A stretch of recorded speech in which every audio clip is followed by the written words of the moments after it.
Revolutionary greetings, comrades. In this video, we are discussing the Zimbabwean election. We are looking into party funding, particularly looking into candidates who are participating in the 23rd August elections. As I said in the previous video that Comrade Imbizo Forum did request that we do a video about election funding. I am Ngabuto Nicholas Mabena.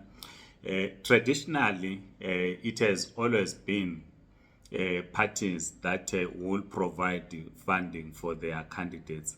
In the most cases, if you look, for instance, in South Africa, parties are funded by candidates are funded by their parties, because in South Africa, people do not vote for a candidate, they vote for a party. So it becomes, in the most cases, the responsibilities of the party to raise funds. This is done through the branch fundraising.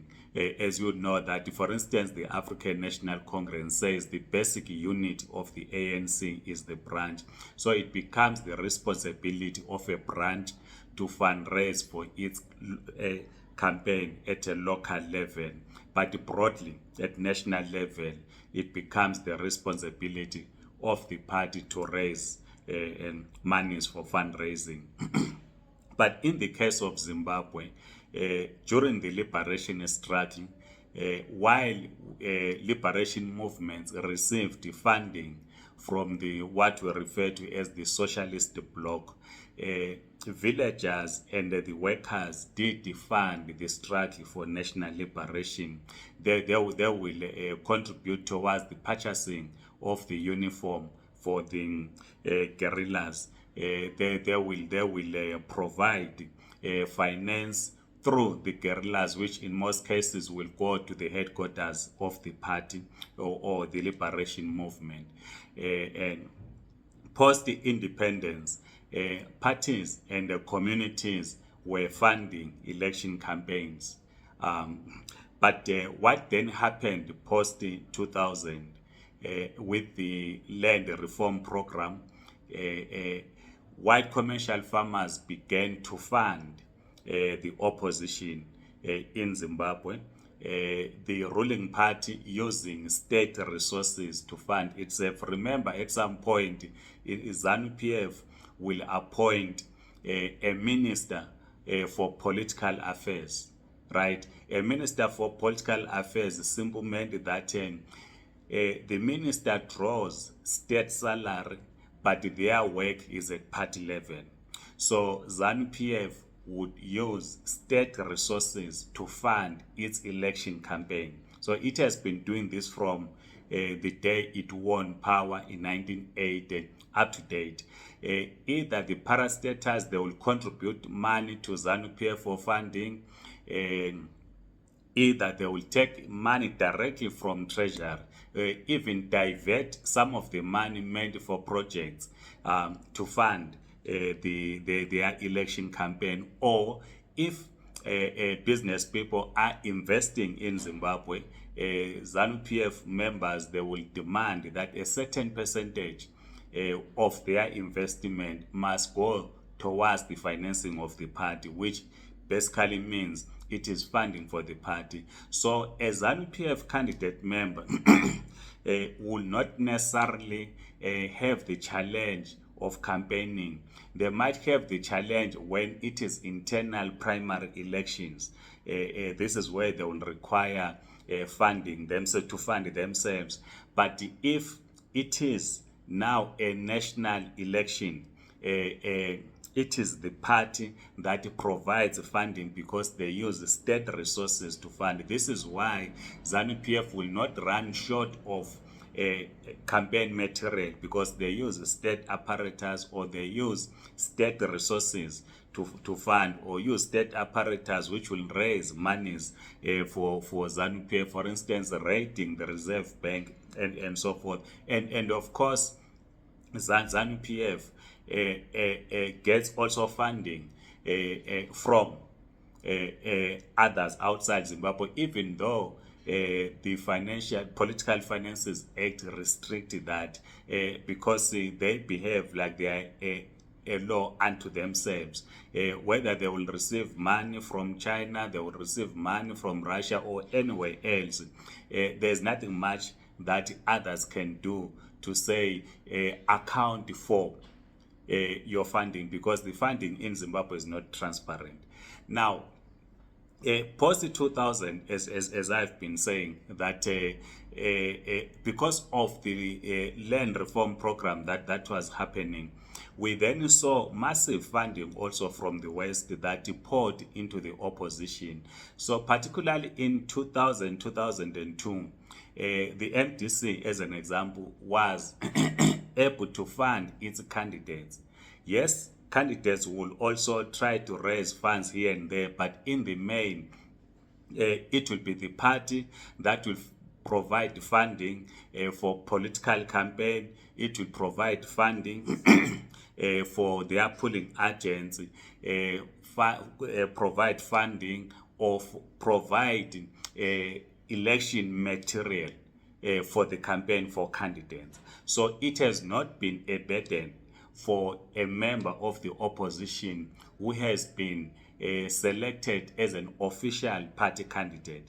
But the self-funding also would happen at a primary election level. But once you win as a candidate, it has always been easier for the MDC to provide funding.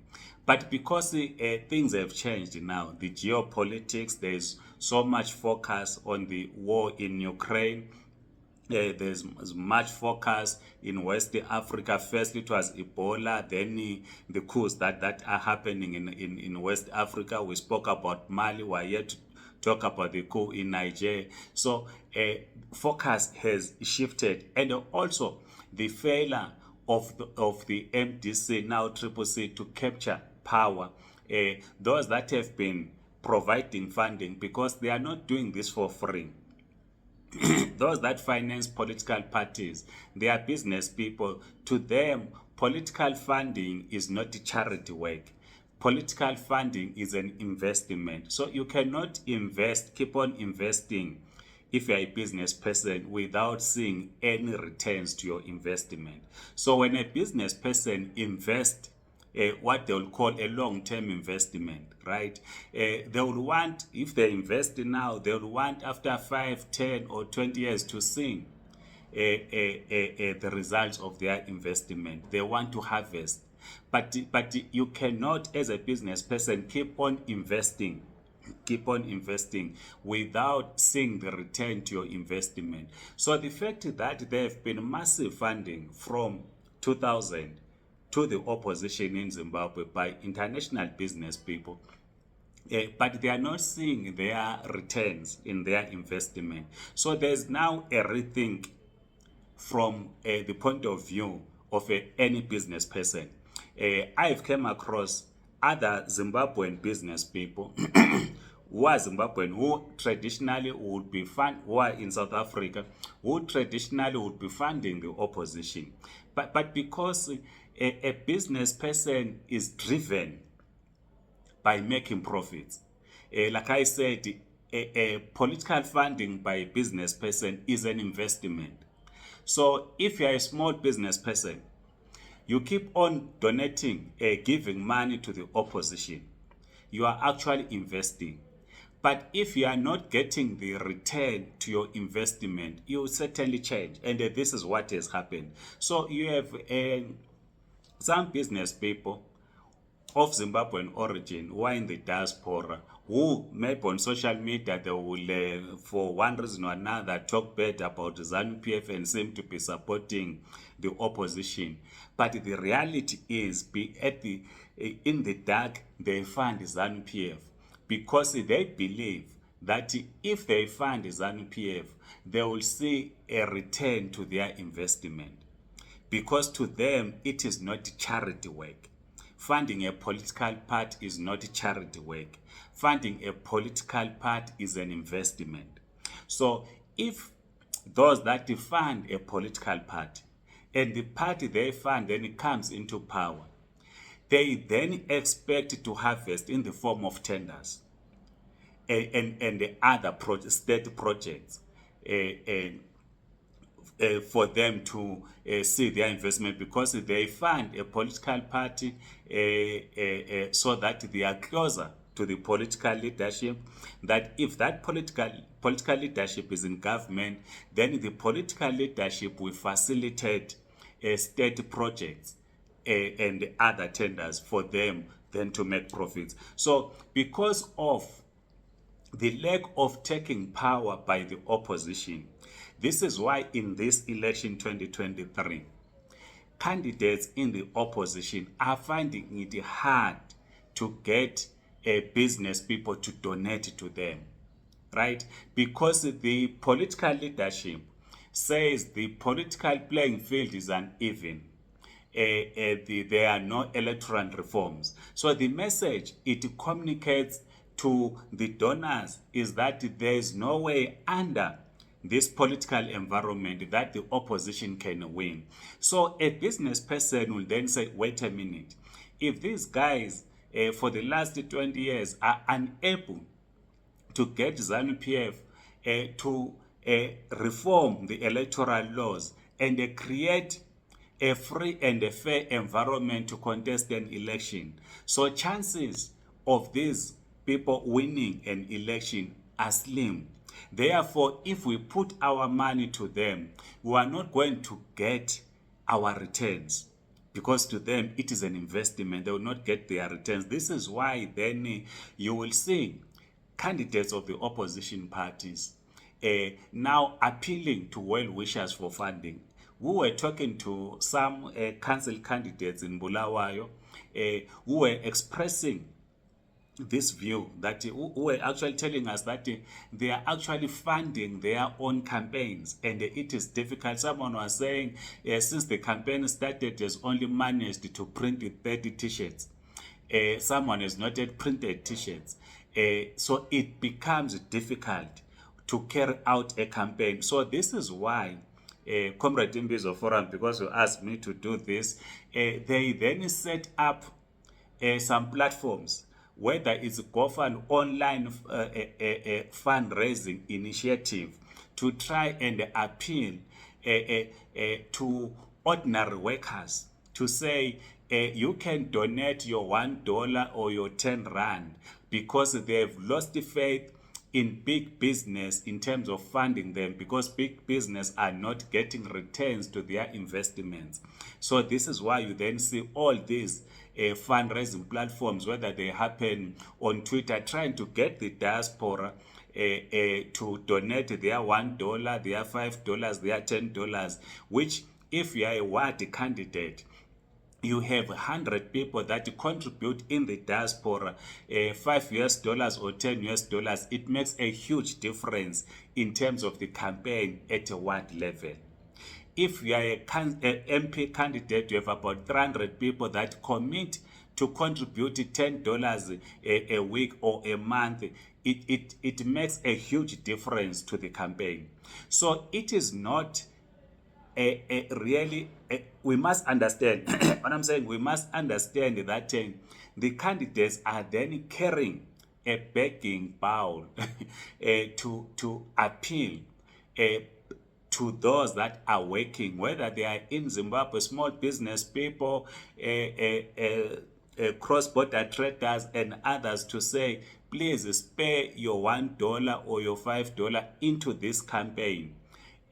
So that we build a peaceful society, or we build we push the revolution or push the reform agenda, so that there's a respect to the Constitution of Zimbabwe. So I thought because it's a Red Sunday, we then deal with this question of funding. So as I conclude, we must build we must raise this consciousness to ordinary people, ordinary members of the party, that the party is theirs. Funding should not be dependent on big business, because any business person who funds, they are not doing it for charity, they are investing. So it is the role of party members that must fund their organization. This means a party member, you must be a member by paying first your membership fee, then your subscriptions.